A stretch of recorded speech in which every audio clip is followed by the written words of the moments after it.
welcome back to the Thank you, How thank Clearly you. podcast. It's good to be here. How long has it been since I did the last one? Like a year ago? Oh my gosh, close to it. It I had to have been. I think it was like January. Okay. Yeah. Remember when we recorded one that didn't get recorded? It had no sound, and then we had to We're such a re-record it. moment. It was such a sad moment. But the second one It was was good. great. It was better. It Yeah. was so good. I know. And the Oh, yeah. first one was just a warm-up. Yeah, it's a test in progress. It's fine. It's so fine. Let's see.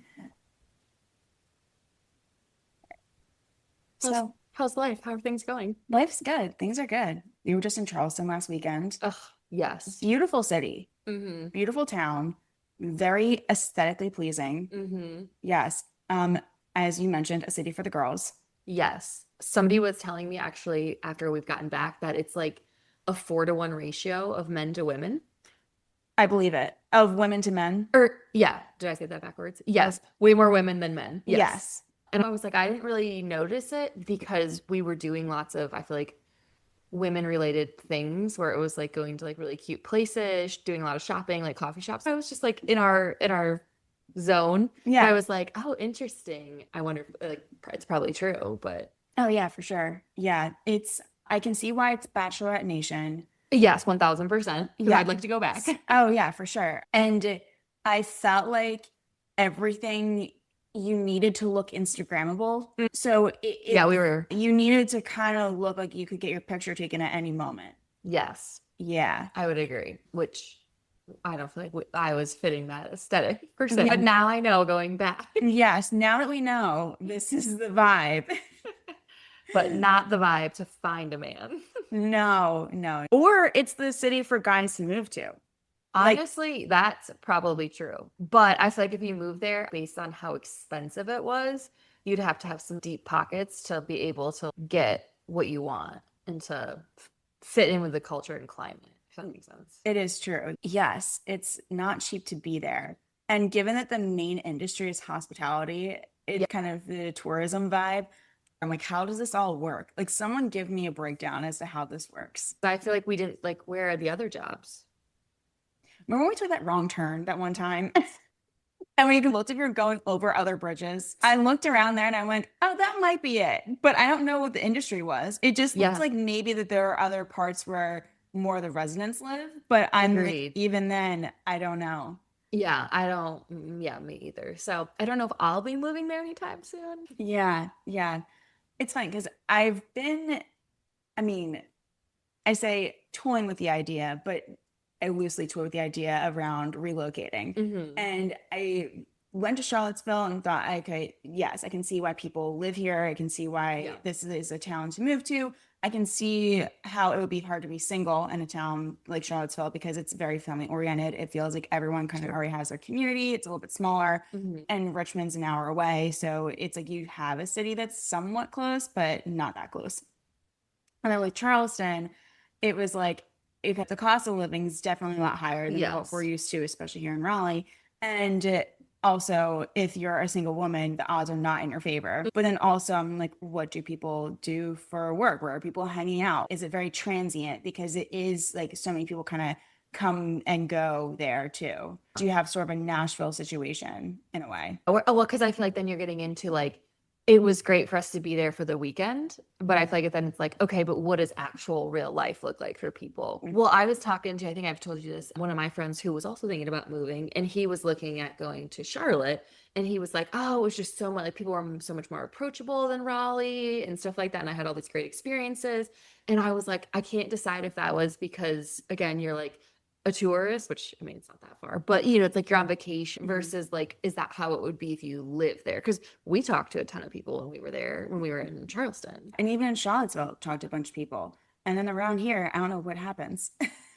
There is the vacation effect, I guess, that comes into play. So I was like, I couldn't decide because I haven't had like a bad issue with talking to people in Raleigh, but I was like, oh, I don't know. Would it be different in other places? Like, are people more welcoming? Are we a closed off city? Yeah. It was interesting because I was like, oh, I've never like noticed it or thought about it. Yeah. I had a conversation with someone who said she doesn't get approached here. Like in Raleigh. She's like, men don't approach you here. And I thought, interesting. I'm like, so where are they? Where else were you that this Yeah, that was they gonna were be approaching. happening? Yeah. And she mentioned like the West Coast. I was like, oh, got it. So I was like, it's a different vibe. So we're moving to the West Coast. Yes. Have you seen the things on, I've seen this every now and then. I can't remember who the person was that was talking about it, but it was like on like holding yourself so that you're approachable, essentially, like being very open and giving off like the cues versus a lot of us are like kind of closed off and like focused on our thing, what we're doing, or if we're with people versus it being like giving yourself an approachable look. Have you Oh, ever heard anything on that? I haven't. Not much. No. It's, I can't remember all the stuff behind it. I feel like I see a clip every now and then on it, but it's just literally like kind of essentially like something you can work on of being more open and making eye contact with people and looking around. A lot of us wear resting bitch face sometimes. So not that you have to change the way your face is, but just to be mindful of giving people an opportunity to come talk to you and looking a little bit more warm. Who's going to talk to you if you're like really closed off and like working on your stuff and like not looking or engaging with anybody? Yeah. And I think about that with our phones and headphones. Yes. So he is Okay. someone, he loves an agenda. Every time he's in, no matter what he does, he's like, okay, so 2 hour cocktail party is the book he wrote. And it's like, he likes name tags, agendas, icebreakers, like all those things. But he does this thing called a dating salon. And he'll have like, let's say like 6 to 10 people, and it's divided in half between men and women. And the goal isn't to match make, but the goal is just to talk about dating and what each preferences are, what each have learned about. Like, I think they're located in Austin. So dating in Austin, like what the vibe has been like, what's been difficult, or what's been good. And found that people with headphones in, so it was like women found that they're not going to approach a guy with headphones in. So they were Yeah. like, if a guy has headphones in, like take them out. And then for women, like men for women, it was like, if you make eye contact with me, that gives me the cue that you could talk to me. Like, so it was more about like, how can we maybe change these like factors that we're doing every day, all day? Just think about going to a coffee shop and how we're locked in, computers, headphones, and yeah, we're doing work. But maybe it is taking that break to take them out, look around, see if you can make eye contact with somebody, Yeah. and how simple an interaction can be. Because we're not doing that. We're on vacation. We are more open. Yeah, So, you're just kind of like, oh, whatever. totally. No, I would agree versus like those everyday interactions. No, that makes complete sense. Well, because I feel like everybody's always talking about like, oh, I want to meet someone in person. You know, like everybody's like, I hate the dating apps, blah, blah, blah, which I totally get. But then it's like, are you kind of essentially like, are you doing the things to meet someone in person versus like just going to Trader Joe's? You know, like we can't just I go know. there and show up and then be like, okay, I'm doing in-person things. So Right. I feel like then I've had this conversation a lot of times with clients, like no one's going to show up at your doorstep, obviously. So like getting out and doing the things you enjoy is great. But then I feel like then there's kind of this like, I almost don't know if people are starting to get into like, we're getting out and doing things, but we're not still actually like mingling or talking or putting in the effort. No. So then it's like, everybody's like, oh, like I'm getting nowhere with this, or nobody's approaching me, or whatever. I do think about that because it feels like people go out with their friends and no one's intermingling. And so then it's just everyone's just there with their group and no one's talking. No one's talking. So yeah, because you and I have done a few of these. So all right, so we've done speed dating. Scale 1 to 10, how likely would you be to recommend it? Like a 2 out of 10, probably. How would you give it a higher ranking for recommendation? I felt like I was working for 2 hours. Yeah. Okay, I would give it maybe a 3. Here's why I would recommend it. I don't know if I recommend it for the idea that you might meet your person. Yeah. I'd recommend it for those social skills of you do have to have a proper, like it really is a way of almost like practicing approaching people, like we were Sure. talking about. So I feel like that because this was it's a simulated event. Yep. You have to talk to a bunch of strangers. Sure. By the end of it, you are socially fried. Yeah. It is like you just talk to, I don't know, 20 different people Mhm. because ours was 2 hours. Yep. We got 3 minutes to a person, I I think. think so. And then it was the rotation. Yeah. And at one point, the person hosting it, she looked at me and she goes, "You look like you need a break." And I went, "Yeah." And she goes, "You can sit this one out." Like, but the way that I must have made eye contact with her, she looked like, "Please don't like Take a moment. take a moment for yourself." Then, thank you for picking up on that. But yeah, so I think that I recommend it for skills that don't directly have to do with finding your match. Sure. And that makes sense. But then I wouldn't probably call it almost speed dating. Mm-mm. You know what I mean? Like, I feel like we then helped other people get familiarized with social skills, sort of, I guess. But Yeah, I took nothing away from it. it's it's sort of like Toastmasters, but not really. But Yeah. yeah. No, I was happy we tried it just for like something else to do and like something just to see. But Yeah, yeah, that was a long day. it was a long day. Met a few girls that were pretty cool Oh yeah, we saw that one girl literally. 2 days ago. Yeah, at the comedy. That was I didn't remember her. You must have spoke to her and I did. Yeah, I think right after the event you had to go. And then Yes. front of the podcast, where Everett and I were sitting, and there were two other girls that were kind of near us. Mhm. So it was like every time that they talked to a person, we're kind of getting the same person right after Mhm. each other. At one point, we all kind of looked at each other like, this is a lot. And afterwards, we went, I feel like we just need a debrief because it was just such an experience that we all were just in the simulator for 2 hours. Yeah. We felt like we need to debrief what just happened. Mhm. And so then the four of us went and just chatted for a little bit, at like a bar that was next door. And yeah, then she was at the Jared Free comedy show. So Still single, still making jokes about it, yes, we're all still crying, laughing. It's crying. good. It is a cry last situation. All right. So then we did pitch a friend.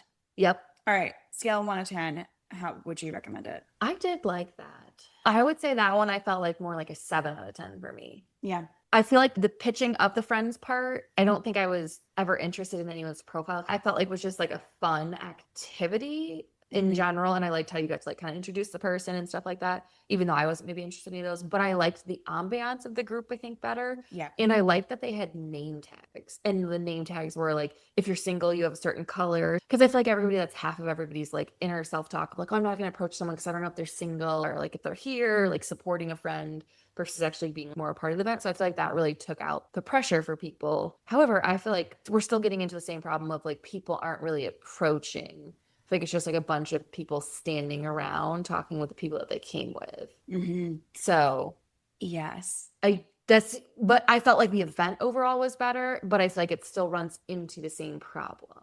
right. But I don't think that's the event specific. I think that's just a Society. Yeah, it's a societal problem. I agree. I would also give it 7.5, I think, out of 10. The PowerPoint presentations are more of an activity that Yeah. we're all there for, and everyone can have something to talk about. Like when there's like a third thing in the environment. So I think when people are going to other things, like if there's a concert or something, it's like you're all there for the music. And you can't really, a lot of times it's hard to talk to people if it's too loud or something. But this felt like there's a third thing and we can all interact and talk about it.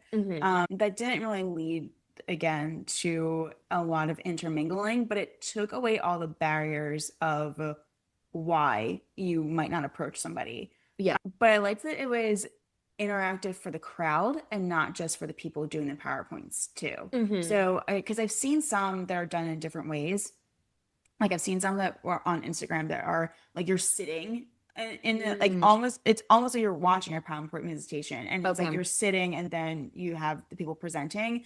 So I think rather than doing that, it's more like, hey, you're at a bar and you're not all just like sitting down watching these presentations. Okay. So that makes sense. It's like you can, it's a little more free flowing, like you can move around. You're a participant in it and you're there for the whole environment, the whole vibe. No, that makes sense. Yeah, I would agree. Yeah, I did like the structure. I would do something like that one again. I'm trying to think if there's been any others that I've seen that are, oh, you didn't go to this because you're not super big into pickleball, but I did go to one at some point, a pickleball. I don't think it was necessarily like a singles dating thing. I think it was just more like a social event, which I don't think I knew at that time, but I mean, whatever, it was still fine because I talked to more women who wanted to be friends.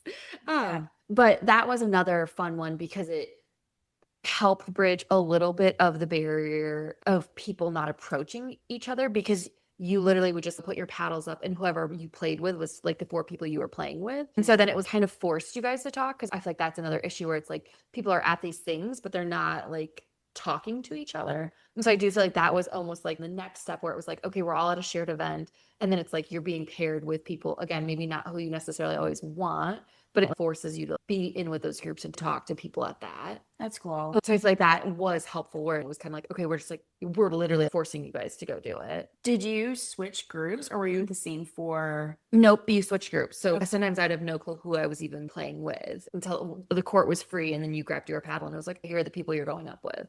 Oh, that's pretty cool. Mm-hmm. Yeah.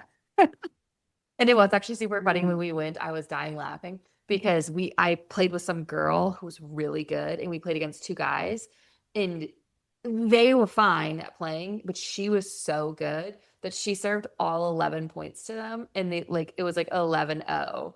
And I've never watched an ego just crash out. And I was like, well, if you were ever thinking of like getting their number, we're never getting them now because we just like crushed them internally. They're not even gonna end. No, like I think they were just like tails between their legs, just like walked off. So I was dying laughing, like, this is fun to watch, but that was not gonna happen now. Oh my gosh, that's so funny. I want to play pickleball. I don't have good hand-eye coordination. I don't know if that's shocking, but yeah. So in a way, I want to do it one to work on my hand-eye coordination, and also I feel like I'm missing out. And it feels like it's a very millennial thing. Well, it's a worldwide, but it's a worldwide thing. Was it America's fastest growing sport? Yes, everyone's doing it. Yeah, that's fair. I can play with you sometime because you'll want to do it just like one-on-one. Because if you aren't good, it's not going to be fun. You know what I mean? Like I've played now for what, like 2 or I think maybe like 3 years. Not that I'm like, oh my God, so good, but I can at least like keep up pretty well. When we first started playing, it was awful, but we all sucked at the same time. So it was like nice. We kind of all got better as we played together. Yeah. It is hard if you don't have anybody else is beginning and they're like, okay, let's go learn this together. Sure. It's like, it'd be really hard. It is hard to then like get into it. Right. Because you need somebody else to play with. You need at least one person to like hit back and forth. Right. Yeah, I need a tutor.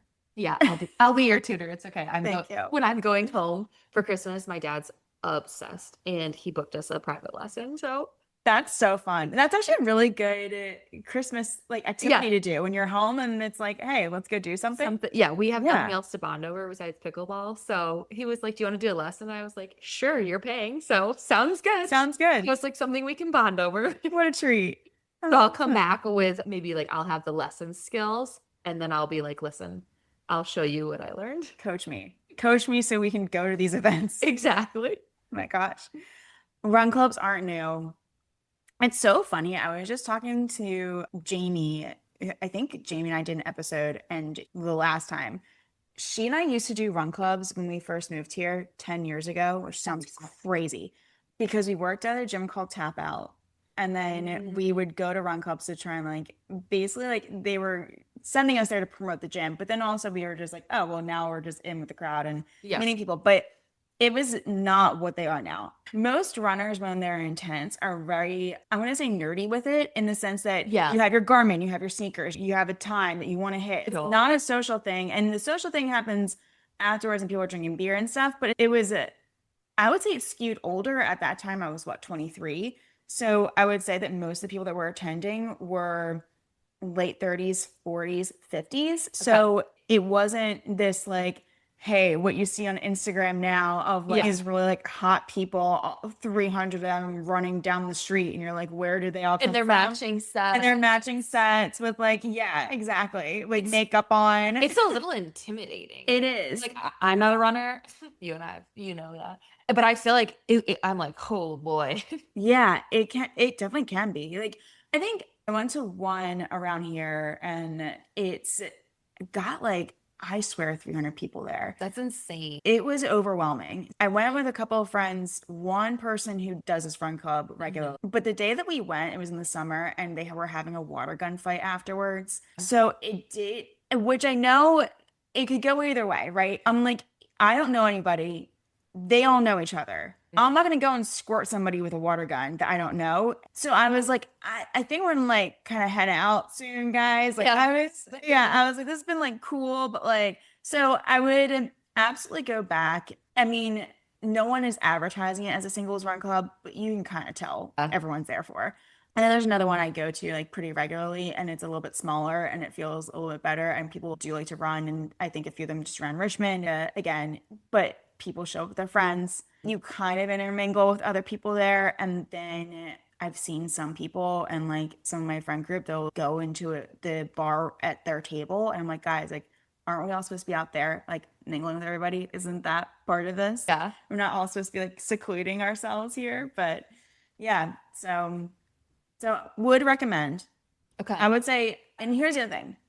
I'd recommend this like 9 out of 10, not just for singles, but for anyone who's looking to meet people. And it's something that's done with regularity. So when you can start to build that, like, hey, I come here every week, and you start to just get familiar faces, you're going to be more likely to say hi to other people. Agreed. Just because you're like, oh, you're here every Monday, I'm here every Monday. What's going on? Yeah, it feels like, it feels, I'm not saying creepy because that sounds mean, but yeah, it doesn't feel as like overwhelming or like a stranger versus being like, oh yeah, I've seen your face, I've seen you around. Yeah. I feel like it feels a little bit better. Yeah. It gives like a social context to the person. So what do you think about gyms? Like approaching people and stuff like that. Yeah. I don't know. That's tough. I've had this conversation with some of my male friends because they've asked like, do you want to be approached or not? And I feel like my answer to it is always hard. Like, I feel like it's fine if people approach you, but I feel like it's like you only want them to approach you if you're interested in them. And there's no way to actually gauge that. Like, if someone I was interested in approached me, I'd probably be like, oh, great. But if someone I wasn't interested in, I feel like I'd be like, please go away. Which I feel like is like, how are they supposed to know that? Right. So I feel like that is such a hard one because it goes back to what you're talking about of like, well, you are a psychopath and don't work out with headphones in, but the rest of the world who does. So you're just giving out all these open approach me cues, actually. So you know what? Good for you. Thank you. The rest of us with headphones in. I feel like you're kind of, I feel like it would be hard to approach somebody with headphones in unless you were like really making flirty eyes, which I guess you could. I feel like if you were doing that, it'd be fine. But I don't know. I wouldn't want it to ruin my gym space and like make it weird. Yeah. So I don't know. Like I have like 50-50 on it. Right. What about you? I think the only time I've really seen it ruin someone's gym space is when it feels like, how do I put this? Like, I'm really now trying to avoid not just one person, but maybe like a few people. Oh, like, sure. And now it's not like I go there in hopes that I'm really doing the dodge, dip, duck, and dodge type of thing. I'm trying to not interact with certain people. As someone who does not wear headphones to the gym, I know that it is odd, but it's interesting because it's like, I think the sign to take out a headphone is an interesting one because you can kind of make that eye contact and it's, you know, there's a signal of like, oh, take it out. Like, okay. But I think people should be less afraid of asking people at the gym. Yeah, that's fair. I could see that. Because I mean, it's truly, unless you're like hardcore into like some like a deep set and you can tell, like I feel like it's like kind of read the room. You know, like I feel like if someone approached me like I was like stretching, kind of warming up, doing some things, if you're again in the middle of like an intense, something a little bit more of an intense set or something like that, no. But I feel like if you're kind of in that space, like outside of that, I feel like then it's fine. I had someone do it and it was fine. Like it didn't bother me. Yeah. Here's what I'll say on how to do it. Okay. You don't coldly do it off the bat. I think, again, sort of like what we were talking about with run clubs, it's you go up to someone, you make eye contact. Hey, seen you around here before, you know, what's going on? Exchange names and then kind of like quick conversation and you can leave it at that. I've had someone ask me about my shoes because I was wearing like minimalist shoes and so was the other person. And so we kind of bonded over like, oh, hey, we're both wearing the same kind of shoes. You can pick something out, either something that someone is wearing, a brand, or even something in the environment. The gym that we go to, I feel like I see some interesting things happening. So you can kind of go like, hey, you know, this person's like really enjoying their workout with their like loud music or taking a video of themselves or whatever might be happening. But yeah, so I feel like that there are ways to do it where you can bond and just like I'm not trying to hit on you. I'm just trying to make a conversation with you. Yeah. And I think that there's been a sort of a lost art on just simply doing that. I've seen it quite literally where someone just walked head on to one of my friends who was somewhat next to me and it was a scene to watch. And this guy asked out my friend and I heard the whole thing, of course. So he just was like, hey, I've seen you around. I wanted to see if I can get your number and we can hang out sometime. It was a bold move, but she had never seen him before. I had never seen him before. This wasn't like, hey, we all see each other around and now I want to ask you out. It was like, I don't know who you are. And so I feel like that when that's the case, that's maybe a warm it up first. Hey, I've seen you around. I want to introduce myself. Enjoy your workout. Yeah. That's fair. Like giving like a little bit of like kind of like planting the seeds a little bit. Yes. Because again, if you're at a gym, you most likely would be seeing the person again. So now it's like, okay, if you've introduced yourself or whatever, then you probably will see them around again because you'll be like, oh, I recognize and remember them talking to me. Yeah. So then, no, I know what you mean. I think that's fair. Because there's a lot of faces at the gym I've started to recognize now. I mean, there's a zillion people, but some of them I've like, okay, now I've, like you kind of start to see your morning crew or whoever. Yeah. Yeah. People go to, I mean, people have their routines. So I feel like you start to just build the familiarity with people, which is nice because I like going into a space and kind of having a little bit of knowledge about what's going on around me. Yeah. No, I mean, I do too. So, okay. So maybe on the gym situation, we could peer pressure some people into doing that. Yeah. I think guys have most of the guys I've talked to have said, yeah, you're not asking a girl at the gym.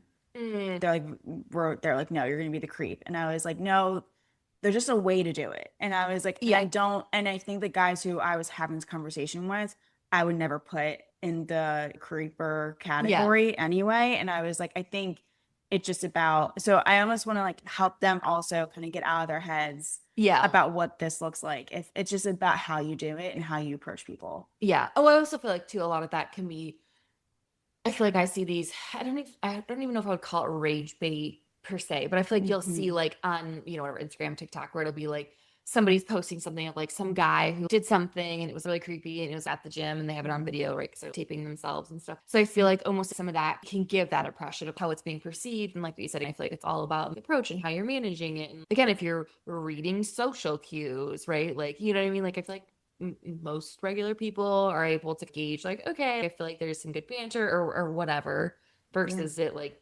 being some of the videos that you see where you're like, okay, well, are you doing that when you're approaching them? No. So like, you're not going to be viewed in the same light. Right. Exactly. Yeah. You're not going to, hopefully whatever approach you make isn't the kind that's going to go viral. Right. Exactly. Which honestly, I say this to people all the time when they're like, I'm really anxious about like, blah, blah, blah, like how that's going to go. And I'm like, well, I don't know. Are you going to come in saying something like wildly sexist or like racist? And they're like, no. And I'm like, right. So anything you're going to do for the most part should be like normal. Like, is it maybe going to be butterflies and fireworks and they're going to be like, oh my God, yeah, let's go on a date? Maybe not, but you're not going to do anything off the cuff. Whereas I feel like with people kind of, again, being creepy and stuff, you're not going to be doing anything that's overtly crazy. So it like kind of should be okay. For the most part. You kind of keep in the realm of I'm just looking to make an introduction. So then it can be making an introduction. And I mean, look, I've made friends specifically just at the gym. Our relationship exists just in this one place. But we kind of then check in on like what's going on each day. And it's kind of like, well, what do you have going on today? What's going on this weekend? How's it been? That kind of stuff. So you can start to make a little bit of the small talk. And I think that by also you make small talk with one person, other people see you talking to that person and interacting with them. And then it looks like, okay, I now have the cue that they're an approachable individual that I could potentially talk to. Yeah. And who knows, maybe then it's like, there's a sort of, I have that time before too, where then it becomes like a bit of a group and it's like, oh, hey, do you know so-and-so? They're standing right here. Like, so you can kind of invite another person into the conversation. One time I got locked out of the gym because they didn't open the gym on time. So then a bunch of us were standing outside bonding. Just always fun. That's hilarious. I forgot that.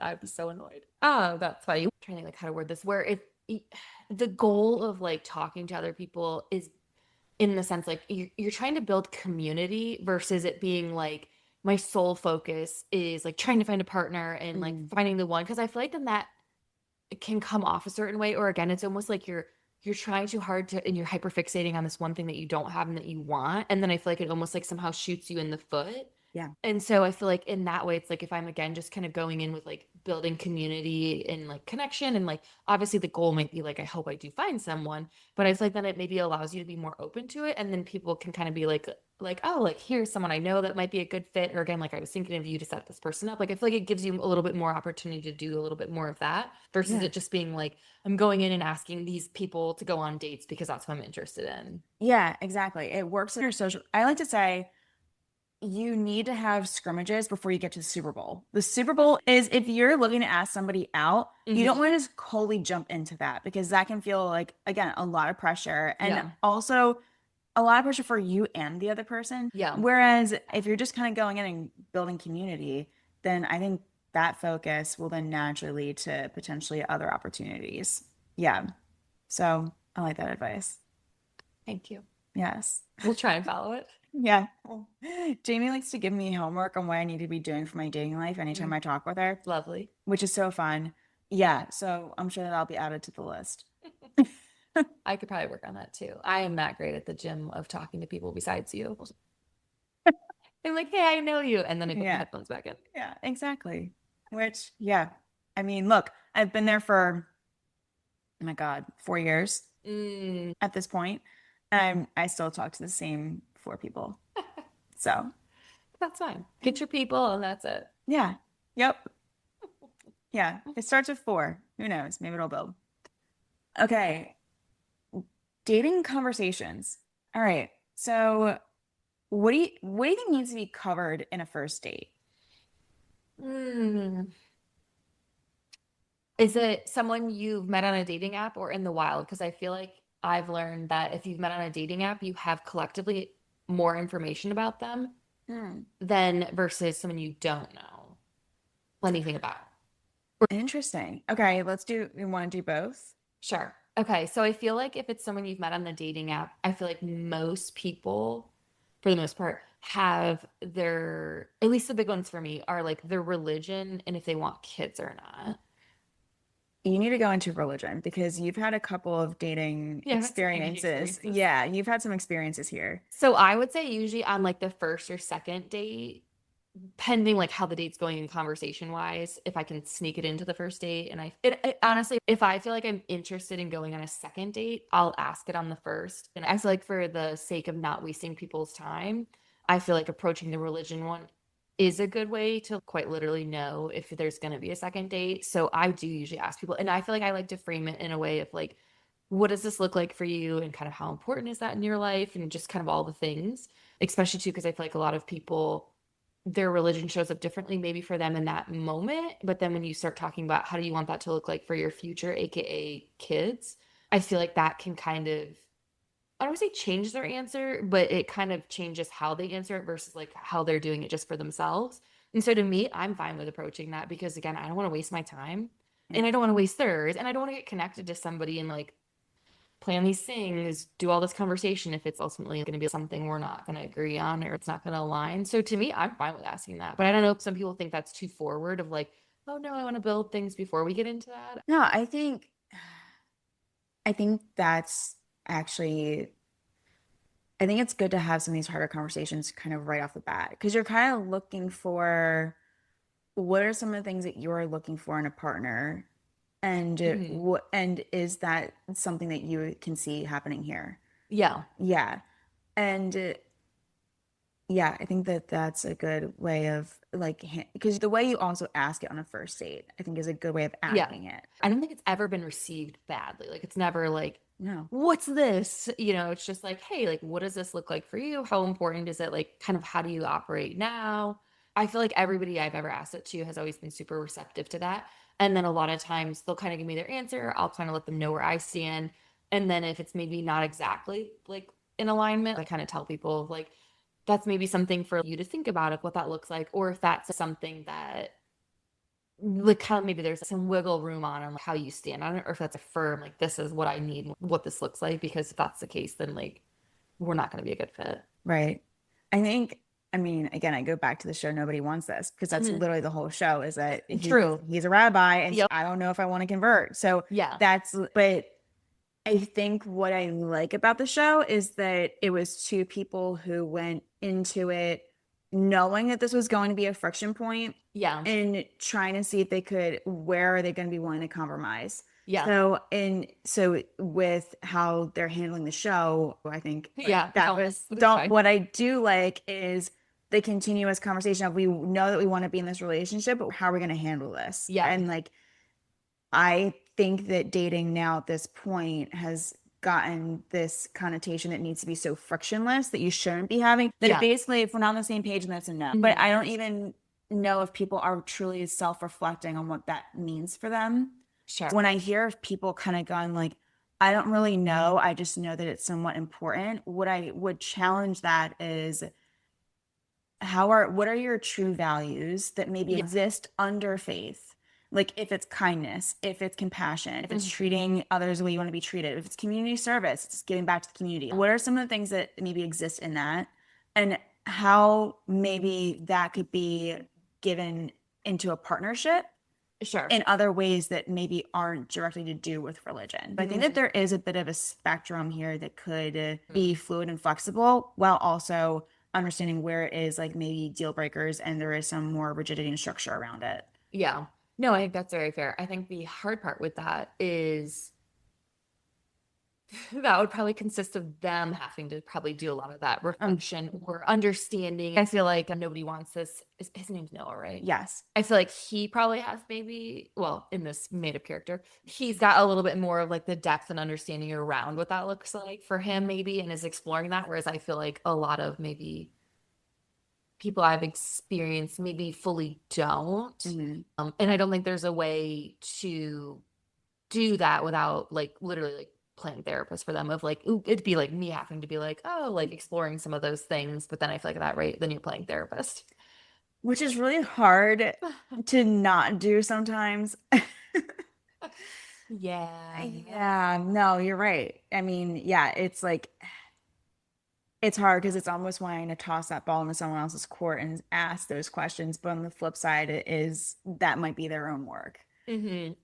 Yeah. And so like ultimately it is, which is what makes it hard. But I feel like I've gotten really good at like, I don't take any offense to it. And like, I'm like, you should have the things that you want and like what that looks like and your values and like what's important to you. Like, I don't take it personally, Sure. you know, because it's not personal. So, No. because I've had lots of good dates with lots of different people that we don't align with that. And then so it is always a little bit of a disappointment. But at the same time, to me, it's kind of the equivalent of like if you have a great date with someone and they're like, I don't want kids. And then it's like, oh, right. Whoa, that's like kind of hard to compromise on, you know? So to me, it's just kind of like, oh, okay. I mean, but I feel like sometimes, I don't know if you ever feel this way, but to me, it's still nice that I always take away that like there are still good people out there and people that I can connect with and like have good conversations. So I feel like even though ultimately it's maybe like, oh, we don't align with certain things, that's totally fine. But there's still good people out there because I feel like the dating culture is such a dumpster fire for everybody and it's so much negativity, which I totally get. But I feel like sometimes then that gives you a little bit more like a breath of fresh air. Right, that there are good people out here. Yeah. Yeah, no, I do agree with that. It gives you more chances and experiences to say I can have good dates. Because otherwise I feel like it can be very disheartening for people. I see a lot of people, it's like they get really jaded or just kind of like, I'm just not doing it. Like I'm not putting in the effort anymore. Yeah. I feel like a lot of that stuff starts to come up. Oh, for sure. And I think what's interesting is that how dating apps play so much into this conversation too, because I think when people talk about are you dating, are you know, what's happening, I think that automatically sometimes our minds will go to are you on the apps or not? Like it's sort of a how much effort are you putting into it or what is it looking like for you? And again, there's the app fatigue, which is how all these events have become way more popular. So with an app, you get to see someone's, you know, religion and everything else to it. But I think it takes the conversation to see how it plays out for like their day-to-day life or how important it is to them. Yeah. Or like I feel like some people will not put stuff to not take away their opportunity for things. So it's kind of an interesting ball game. It is interesting because so you said you feel like get more information about someone on an app. I actually feel like I get more information from someone in real life. Oh, interesting. Yeah. Okay. As interesting as that is, I feel like I have more context for them. I feel like I see how they interact with people. Information wise, you get that on an app. But if I want to go on a date with you, get more of that in person. Yeah, sure. That's fair. I feel like, yeah, I get what you're saying. I think I get more data. Yes. Yes, that's true. But I get what you mean of like someone can have, it's kind of like, right, like someone can check off all the right things, but you meet in person and you're like, ooh. Right. So it's like, it's kind of like a little bit of both. For sure. Oh. What a time to be alive. What a time. It's so wild out here. This would be an interesting experiment because of the choice fatigue that we all have. We have endless choices, but that leads to no decisions being made, I think. it would be interesting to see, like, if you just got all the single, we're in Raleigh, mid-sized city, there's about 500,000 people here. And so if there's about 500,000 people here, how many of them are between the ages of, let's say, 27 to 40 and single, Yeah. one kids, or like you aligned in that way too? I'm trying to think what other criteria, like, are in alignment with whatever, right? So we'll just take that to begin with. Then I'm like, okay, so then how many of them are here? Like, then how big is the pool? Yeah. Okay. So then it's like, okay, then what if we all got into a room? And then you could really only pick like the ones that are here in this, let's say, 10-mile radius. And it's like, so it would be interesting to almost like dive it down to like, okay, you have this many people in a city, you have between this age category, and then you all are just here meeting in real life. Like, because it can feel, I think, overwhelming with choice, but then when I dive it down in that way, there really, I don't think, are as many choices as we believe to be there are. Sure. Yeah, it reminds me of when people do like like they'll do that with marbles, where it's like, or whatever, coffee beans or something, where it's like, here's this huge thing, and then it's like, well, half of these people are women, and then you start like kind of breaking it down. But then it almost feels like then you're getting into where it's like, it's not the exact same thing, but where it's like all women, what is that saying? Where it's like we're all going after the same, what is it? Oh, like, or 5% of that like 80% of women are going after the same 20% of men. And when you use this as like dating app metrics, of course, it's going to be like, oh, he's like 6'2". He works in tech. He works out and enjoys health and fitness, right? So then it's like, yeah, like they're going to have way more matches. So for women, the theory is that women are filtering out more than men are. And so height is a metric to filter out. But 64% of users on the app are men. Sure. So it's like, but we're all going after the same, let's say 10%. So if like, basically if there's 100 men on an app, women are going after the same 20 guys, which is a wild thing to think about. Yeah, I know, it is crazy, which is why I think we need to get some men on here. I know. I would love to have more discussions with men about dating. I think some of my friends would do it. I would like that. Because it is fun. I do enjoy getting the opposite perspective, like what their experience is. I've even done that even with like people, I feel like, because a lot of times I feel like on dates, people will be talking about like, what's your experience been with dating? Or, just like kind of like, I always like to ask people like when their last first date was, just to kind of see like, how active are you? What does some of that look like? Oh, interesting. Yeah, it's always a fun question because sometimes it's like, oh, 3 days ago. And then sometimes it's like 2 months ago, just to kind of like see. Yeah. So I feel like a lot of times that'll come up with people and nobody gives like, I feel like wild answers usually of like their experiences with dating. I feel like it's usually relatively in the same, but it is kind of interesting just to see like, what's the flip side of that look like for you guys? Yeah. Oh, I love that question. I ask it to most men that I interact with. It was actually, I did that when I went on this like one online date, and it was kind of interesting. I feel like the tricky part is that everyone's frustrated. Men and women are frustrated with each other. Like, so you get into this weird territory of like, you kind of almost hear like a bit of the blame game in a way. Yeah. You start to like hear it, and then you're like, right. And so then you almost are like trying to figure out like how much of this is like you trying to blame it on other things, or just, society, all women, all men, all this, right? Just the generalizations. But then I'm like, but what are you actually doing? Like as an individual, how are you actually helping yourself in this case? How are you trying to make it better versus, I always love the little Spider-Man meme. Oh, it's like everybody's pointing the finger at everybody else. Because I do feel like we're in that space very usually, like, which I get, and I get like why both sides have issues with all the different things. Like, I feel like they're all usually like, yeah, that makes sense. And I get it. And I can see it from both ends of why it feels that way. But yeah, it's like, what is the kind of maybe the middle ground solution with some of that, which I think is the hard part. And I think that's why everybody goes to these in-person things and then still doesn't talk to anybody. And then they walk away still being frustrated. Yeah. With being, one of my guy friends always used to joke when we talk about going out and stuff. And he was like, so we can just stand around in a circle talking to our friends and paying for overpriced drinks. And I'm always like, ooh, such a burn, but like so true, where it's like, it is true. Unless people are, you're going to like be going up to people and talking, like putting in that effort, like, what are you just standing around looking, like just like taking in the sights? Yeah. pretty much, So I guess takeaways. What can people start to do to change their dating life? I feel like people are moving in a good direction with going to in-person things. I feel like the biggest thing is people having to approach people. And like we kind of talked about, like maybe doing a little bit more of like the soft launch a little bit and like just getting, I think, practice, like approaching people, it not being the worst thing ever. Even if you're not like asking for numbers and asking them out, I think just like gets you in like the groove of doing it. You feel more natural. And then I think you feel more comfortable doing it and it comes off less weird because again, you've got a little bit more practice. I feel like honestly, that's the biggest one because I feel like that's the biggest barrier for most people is actually approaching. And I think for women, they have to get over the fact of like, I don't want to approach a man. If like on our end, that would be like on our side because you can't control if men are going to approach you. Right. So you either have to be okay with like practicing being open and giving off those cues and then like letting people approach you if they're going to or not, or you have to get on board, I feel like, with being like, it's okay for me to approach people, even if you're not the one asking them out. It might be like, I'm going to approach them to let them know that I'm interested, and then they could do the asking out. Yes. Like, I feel like that would be maybe like a good example of maybe some compromise in it a little bit more. Right.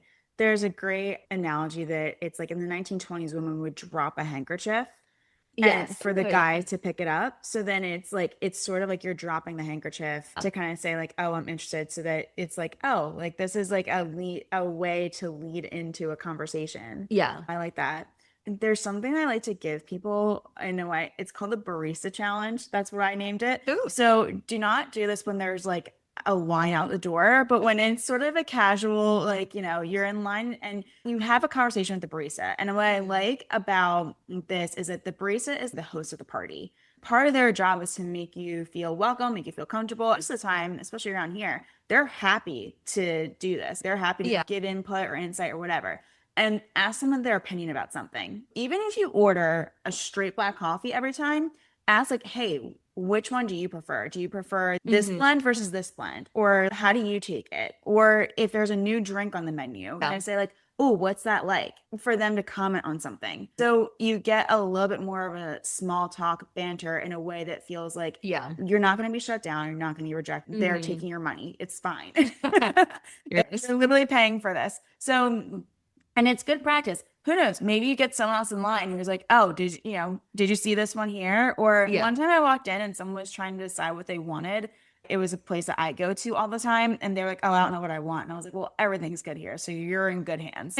But it was just like a comment to kind of be like, oh yeah, totally get it. Cause like everything here is great. So, you can't go wrong, but it's an invitation to start a conversation. It's a little bit of an olive branch. So the more you can kind of see that in your environment, the more that this does become easier. Yeah, I would agree. I think that's like a nice, like, yes, like just both sides to me. That's like the nice compromise. Like just putting yourself out there a little bit more, but doing it in like gentle ways that don't feel like so abrasive. Right. Right. Yeah. So a little bit kinder to ourselves and others. A little homework assignment. I like the barista. I like kind of titling it that. Yeah. Yeah. I've started that years ago where a client was like, I'm struggling with talking to people. And I was like, you have a barista challenge. Yeah. That to me is like the easiest. Oh my God. Because they're chatty Cathy's at the checkout. Like even just again, like just forcing yourself to have those casual conversations. Yes. Oh, I am friends with the employees there. Oh yeah. Literally. Yes. It's great. It's a whole thing. Yeah. That's too funny. Anything else for today? I don't think so. I like kind of the goal of having people start doing some of like the soft launches into communication. Yeah. Yeah. It's all about making it less scary. Yeah. Yes. Like nothing bad's going to happen. It might be uncomfortable, but yeah, but it's all going to be okay. But yeah, it's doable. You'll live. Yeah. Look, I've lived through plenty of awkward moments. So haven't we all? Yes. Well, thank you for having me. Thank you for coming on. And oh yeah, new podcast update. We're going to be doing dating conversations monthly now. So if you have questions, comments, stories, send them in. We want to know. Yes, absolutely. We want to know where's the hot place for us to go. Yes. Yep. Yes. So we can go on the corners of the internet to Reddit and the Are We Doing the Same Guy Facebook group, but we want to hear from you directly. So send us your thoughts, feedback, conversations, receipts. I love a text message. Love a chain. So yeah. All right. Awesome. Have a great Sunday. You too. Enjoy yoga. Thank you. Thank you. All right. And until next time, everyone, stay connected.